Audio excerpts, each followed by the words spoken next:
Honourable speaker sir, आपने आज बहुत ही महत्वपूर्ण डिपार्टमेंट्स पर मुझे डिमांडेड ग्रांट्स पर बोलने का मौका दिया। सर, मेरे 2 रोड हैं, डिसास्टर ख़त्म होने के बाद में भी आज तक वो रोड चालू नहीं हुए। एक धार महानपुर का रोड है, एक हट माशका का रोड है।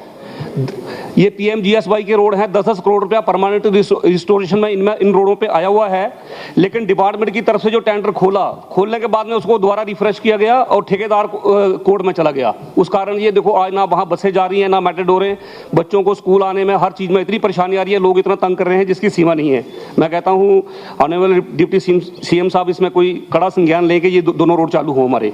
उसके बाद सर मेरा एक रोड है जंदरैली से पिक्कड़ का रोड, इसमें NQM लगी थी 2019 में।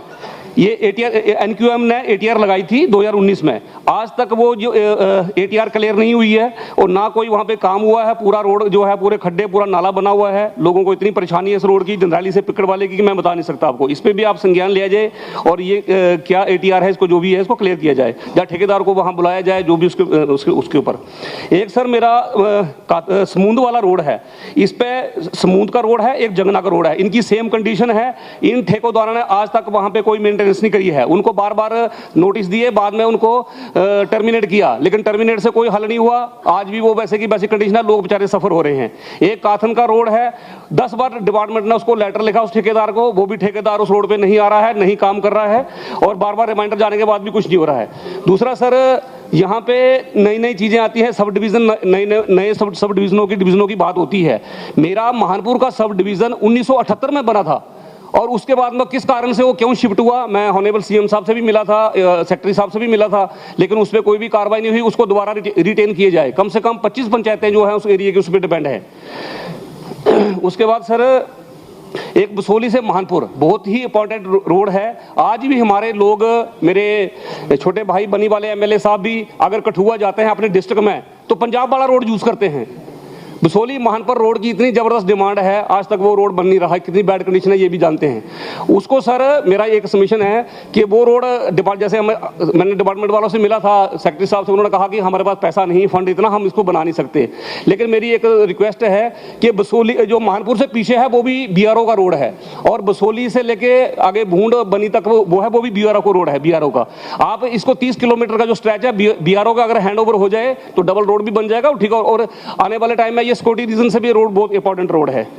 उसके बाद सर मैं इंडस्ट्रीज पे आऊँगा कि जो भी इंडस्ट्रीज खुलती हैं सर, वो प्लेन एरिया में ही खुलती हैं। हमारा पहाड़ी एरिया, मेरा जो बसोली कॉन्स्टिट्यूंसी के मेरा क्षेत्र है, मैक्सिमम लोग मेरे लेबर क्लास हैं, बाहर पल्लेदारी वगैरह करते हैं, तो वो वहाँ पे कोई ना कोई इंडस्ट्री खोली जाए कि जिस स्किल डेवलपमेंट सेंटर भी खोला जाए। हमारे बच्चे पढ़ते हैं कॉलेज, जब 12वीं के बाद में ऐसी खजल खराबी होती है तो कोई ना कोई स्किल डेवलपमेंट हो, उनको कहीं ना कहीं जॉब मिले। क्योंकि बसोली कॉन्स्टिट्यूंसी एक ऐसी है जिसके लोग आपको हिंदुस्तान के हर कोने में मिलेंगे। बेचारे हर जगह लेबर का काम, जो दूसरा काम कर रहे हैं, तो उनको स्किल डेवलपमेंट होगी तो उनको बेचारों को उस चीज़ का फायदा मिलेगा।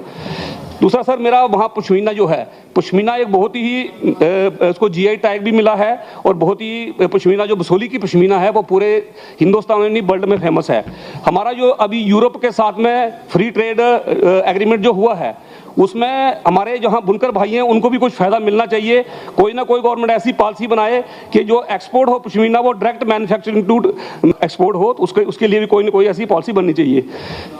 दूसरा सर, एक मेरे ब्रिज हैं, 3 ब्रिज बहुत ज़रूरी हैं। एक पिक्कड़ पंचायत में जिलू वाला ब्रिज है, जब बरसात आती है तो बच्चे स्कूल वगैरह में जाने में, लोगों को आने जाने में बड़ी परेशानी होती है। एक कोठी टू कठाड़ का ब्रिज है मेरा, और एक पैडूनाल का ब्रिज है। ये 3 बहुत ही इंपॉर्टेंट ब्रिज हैं, इनको भी कंसीडर किया जाए प्रायोरिटी पे। बहुत ही पुरानी लोगों की डिमांड है। एक माइनिंग का इशू है वहाँ पे। हिमाचल के एक आदमी ने हमारे माशका में एक क्रैशर लगा रखा है, मैंने बीच में भी बात हुई थी मेरी। वो सर क्रैशर क्या है, J&K की ज़मीन पे लगा है, लेकिन पीछे जो डिपार्टमेंट के लोगों ने मिली भगत के कारण वो ज़मीन हिमाचल के नाम शो कर दी है। मैं चाहता हूँ कि इसकी ज्वाइंट डिमार्केशन होए, हिमाचल और पंजाब, हमारी J&K की और हिमाचल गवर्नमेंट की जो रेवेन्यू के लोग हैं, ज्वाइंट द्वारा डिमार्केशन करें और उसको क्लियर करें। क्योंकि उस क्रैशर के कारण बहुत ज़्यादा नुकसान हो रहा है। वो हिमाचल का नाम लेके वहाँ फ़ायदा उठा रहा है, उसके कारण हमारा 9 मेगावाट का प्रोजेक्ट जो सीएम साहब, जो हमारे फारूक अब्दुल्ला साहब ने उसका उद्घाटन किया था 2012 में, उसके कारण डैमेज हुआ है 9 मेगावाट का प्रोजेक्ट है और 100 करोड़ की लागत से, क्योंकि नीचे से वो माइनिंग करता है, नहर पूरी और बह गई है, उसके कारण वो इतना बड़ा नुकसान उस क्रशर के कारण हमारा हो रहा है। इस पर भी कोई संज्ञान कदम लिए जाए। Very important point. जी जी, very important point. Yes yes yes. जो बसोली पेंटिंग है, बसोली पेंटिंग इंडस्ट्री बहुत ही फेमस है पूरे वर्ल्ड में, और आपने भी देखा होगा मैक्सिमम हमारे सरकारी दफ्तरों में बसोली पेंटिंग ही लगी होती है। तो इस बार बड़े सौभाग्य की बात है कि 26 जनवरी को भी वो शो कास्ट हुई है अपनी हमारे दिल्ली में, जो परेड निकली थी 26 जनवरी पे। तो जो जिन लोगों ने उसमें मेहनत करी है, आर्टिस्ट ने मेहनत करी है, उनको भी रिकॉग्निशन मिलनी चाहिए सर। और दूसरा, जो स्टूडेंट इसमें पेंटिंग में अपना कैरियर बनाना चाहते हैं, उनके लिए सर कोई ना कोई असिस्टेंट स्टीफन गवर्नमेंट की तरफ से उनको मिले, कि जिससे ये इंडस्ट्री और जो बसोली का नाम है और अच्छे पॉइंट आ गए। तो हो गया मेरा सारा। एक सर मेरा मदराखी कगरोड मदराखी वाला रोड है, मैंने सीएम डिप्टी सीएम साहब को बोला था, उस रोड को भी थोड़ा अभी डिजास्टर के कारण बहुत नुकसान हुआ, तो उसको भी कंसिडर किया। धन्यवाद सर, थैंक यू। सजा लॉन